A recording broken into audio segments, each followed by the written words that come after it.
Hi guys, if we haven't met before, my name is Victoria Devine and I am the founder of She's on the Money, the podcast for millennials who want financial freedom and a wild online community of people who talk all things money every single day.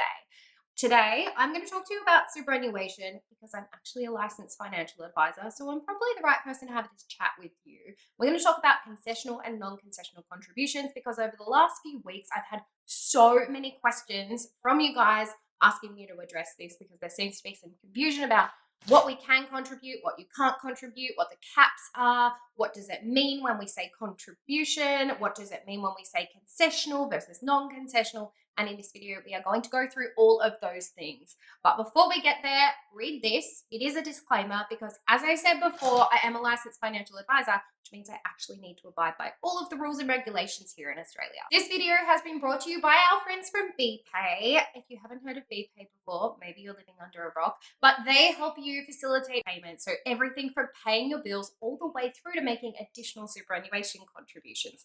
But we'll have a really good chat about them a little bit later in this video. The first thing I want to talk to you about is actually what is super? Why is it so important? Why do people keep talking about it? Why should I care about it even though I am arguably in my early 20s and not going to be retiring for a very long time? So the first thing I want you to understand about superannuation is it is not an investment. It is actually a tax structure.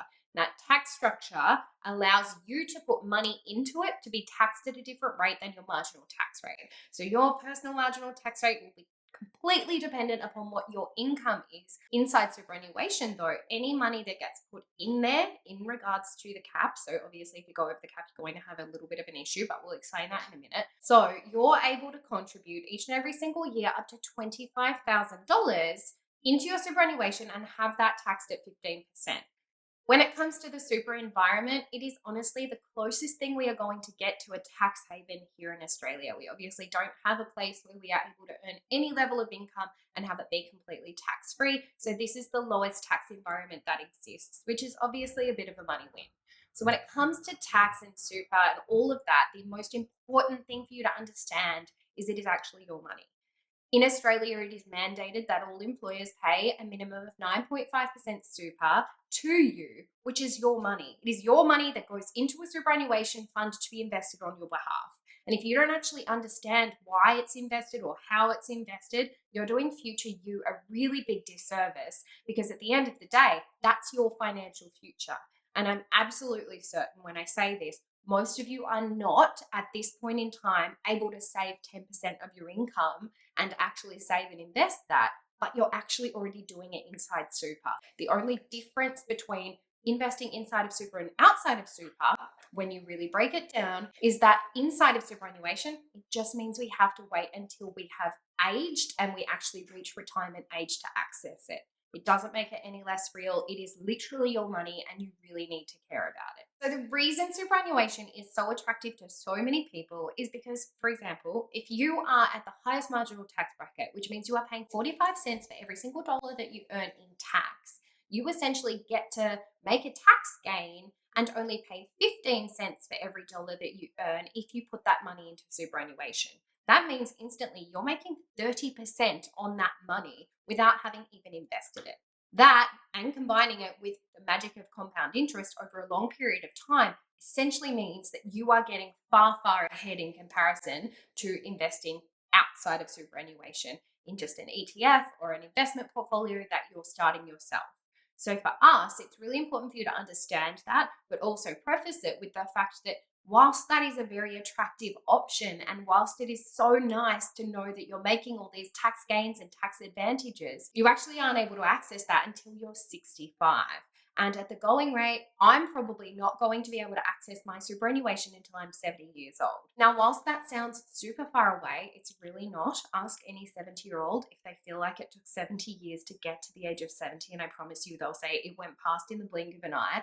But We have so many years left after we hit 70. So many people are now living to 80, 90, 100 and beyond. And given modern technology, I really think that's only going to increase. So we really need to think about that period of our lives and provide for ourselves in that aspect, because if we don't, we're going to have to work all through our old age. And that is not something that anybody wants to have to do unless they are choosing that. Okay, so now we've spoken about what superannuation is and why it's a great tax vehicle and something that we actually need to care about. Let's talk about the difference between concessional and non-concessional contributions. At the very beginning, this also really confused me. So I think to clarify it, let's start with concessional contributions. Concessional contributions are contributions that are made with your pre-tax income. These are the contributions that your employer is going to make on your behalf, or contributions up to $25,000 that you are going to salary sacrifice into your super account.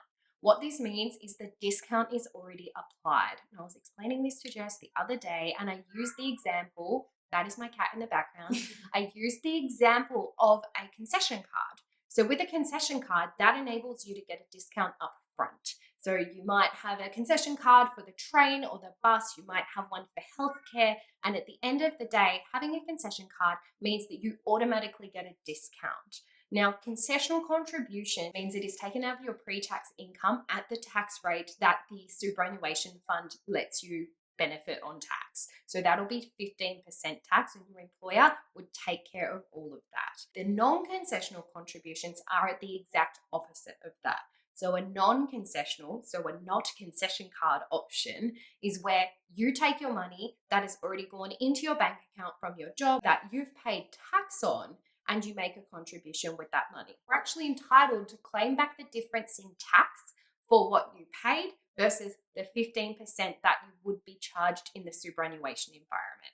And this difference is what you will claim on your tax return, so that that money comes back to your pocket, so that you actually make money. And that is a money win if ever I've heard one. Now, you can make non-concessional contributions to your superannuation whenever you like. Literally, you could do it at 3 a.m. on a Saturday night if that's what you get up to. I mean, I've done it before, but probably not many other people. Making non-concessional contributions to your super can be super easy with our friends from BPay. All you have to do is log on to your financial institution and select BPay as the payment type. Pop in your biller code and your reference number, which you'll be able to find on your superannuation fund once you log in, and transfer however much you would like to contribute to your super.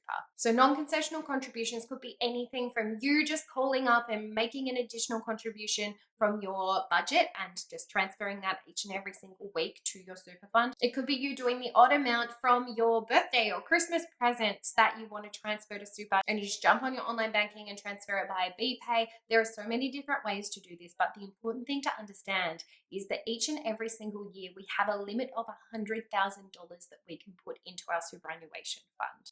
Now, it does sound a little bit backwards because a lot of people just want to load their super funds because they see such value in it. I get it, but the government doesn't want us to go ham and essentially just load our super funds to the hilt. So they do put caps in place so that it is fair for everybody. You might have heard of the concessional contribution cap. Now, every year this can fluctuate, so you do need to check, but for the year 2021, the concessional contribution cap is $25,000. This means that you can contribute up to $25,000 into your superannuation account to make use of that 15% tax rate. Any additional contributions that you make above and beyond that $25,000 contribution cap are going to be charged at your marginal tax rate, and you're actually going to be charged a concessional contribution charge in addition to that marginal tax rate. So it makes a lot of sense to keep track of that $25,000 cap. If you think you're going to hit it, call your super fund and make sure that you're not going over it, because you don't actually want to go backwards when it comes to super and have more charges than necessary, in which case it might actually be better to start investing outside of superannuation after that point. Absolutely not advice, but definitely something to be very aware of, because I've seen a number of people saying stuff like, I'm just going to load my super, and then finding that at tax time they actually need to make additional tax payments because they've got those charges involved, and nobody wants to be in that position. Tax should never be a surprise. Now, something in addition to the contribution cap to know about is the carry forward rule when it comes to concessional contributions. And this is actually a very exciting rule that I'm probably excited about and you're not, because nobody gets as excited about investing in super as I do, but that is absolutely okay. But the carry forward rule essentially says that if you don't make your contributions all the way up to $25,000, you can carry forward what you didn't contribute. It's kind of like having credit on your phone that rolls over for the next year, so that the next year you could contribute more. So, say 1 year you contributed $20,000 in concessional contributions, it means you kind of have a $5,000 credit the next year. So you could contribute up to $30,000 and use those benefits at a later date when we have more income to play with. Now, this only came into play in 2018, so do keep in mind it's not going to stretch back. But for most of us, it's really helpful because it means that we don't have to worry about that additional charge or paying tax at our marginal tax rate while putting extra amounts into our superannuation. Now, I had a number of questions in my Facebook group because last week I posted on the She's on the Money Instagram about how you can use BPay to transfer into your super fund. And so many people commented and said, yes, Victoria, but I've organized contributions through my workplace, or I'm making additional contributions in a different way. And that is all well and good and fine. I'm not suggesting that this is the best way, but it is a really great way for a number of different reasons. First things first, not everybody actually has access to superannuation through an employer. If you're a sole trader, you've got to transfer your own super, and using BPay can be a really great way to make that easy. You can automate payments so it acts like a super contribution from an employer. You can make sure that you are making them regularly, or you can make them quarterly. You could even make them annually via BPay, which I think is really powerful because for a lot of small businesses, cash flow is king, and sometimes we just can't afford to do it all the time. So knowing you can top it up later is really empowering. The second part is, so many of us actually want to contribute more to super but don't want to commit to an ongoing contribution. So we don't want to go through all the paperwork with our employer to make additional contributions on a monthly basis. So BPay allows us the flexibility of saying, hey, I can afford an additional contribution this month, and I'm going to put an extra $50, $100, $500, $5,000. I don't know what you can afford, but BPay is going to allow you the flexibility of being able to pop that in at any time you choose. So for me, that is why I really like it.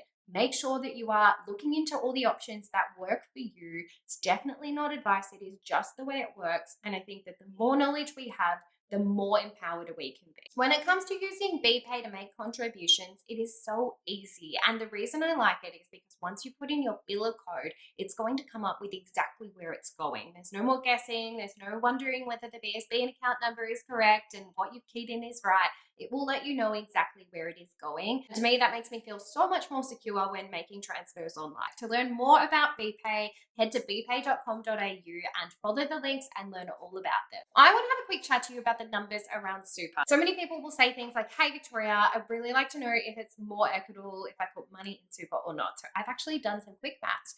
I'm going to grab my laptop so that I don't get this wrong, because I'm not just going to speak to camera and get the numbers wrong, because this is really important.